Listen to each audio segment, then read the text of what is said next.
And the winner is Anne Bancroft in Miracle. And just like this, Oscar history is born.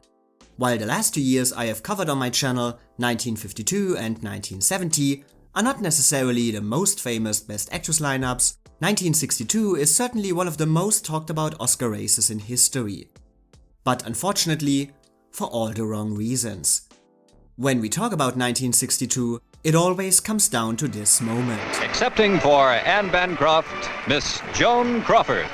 While for many years, this was the usual case of the Academy not voting for a performance that became the most iconic in this lineup, which of course happens quite often, even in the case of this year's winner.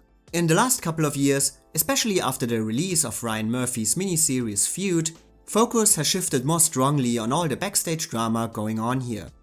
Joan apparently campaigning against her co-star and accepting the award for the absent winner Anne Bancroft, the peak of an epic feud between two women who, as legend has it, hated each other for decades.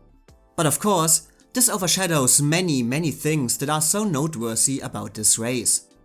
First of all, obviously, the truth behind the relationship between Betty and Joan and the making of whatever happened to Baby Jane, the circumstances of this year's Oscar race, and how true it is that Bette Davis was an overwhelming favorite. And then of course, all the other nominees and the eventual winner Anne Bancroft.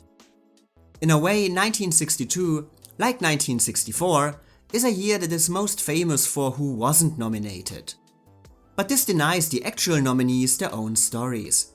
Especially in 1962, which, as I can say right away, is one of the strongest lineups this category has ever seen, and reducing it to the legends of a feud between Bette Davis and Joan Crawford is highly unjustified. Because this way you overlook Anne Bancroft's unique talents and how she overcame years of struggle with a sudden artistic peak that created a sensation in both New York and Hollywood. You overlook a decisive moment in Geraldine Page's career that truly turned her into the highly respected and versatile performer she is remembered as today. You overlook one of the most challenging roles in the career of Katharine Hepburn, which happened during a time of great personal misery. And you overlook the peak in the career of Remick, a wonderfully natural actress who would sadly never reach the same heights again, but who always added dignity, grace and depth to every part she played.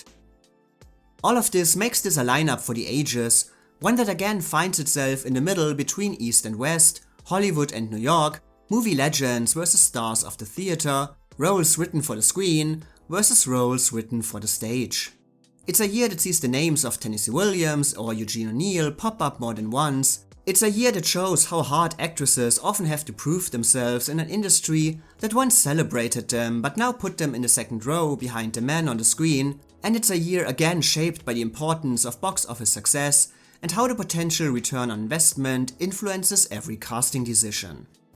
So check out the other videos in my 1962 review series, where I will cover the nominated actresses and the nominated performances in more detail and give them all the attention they so highly deserve.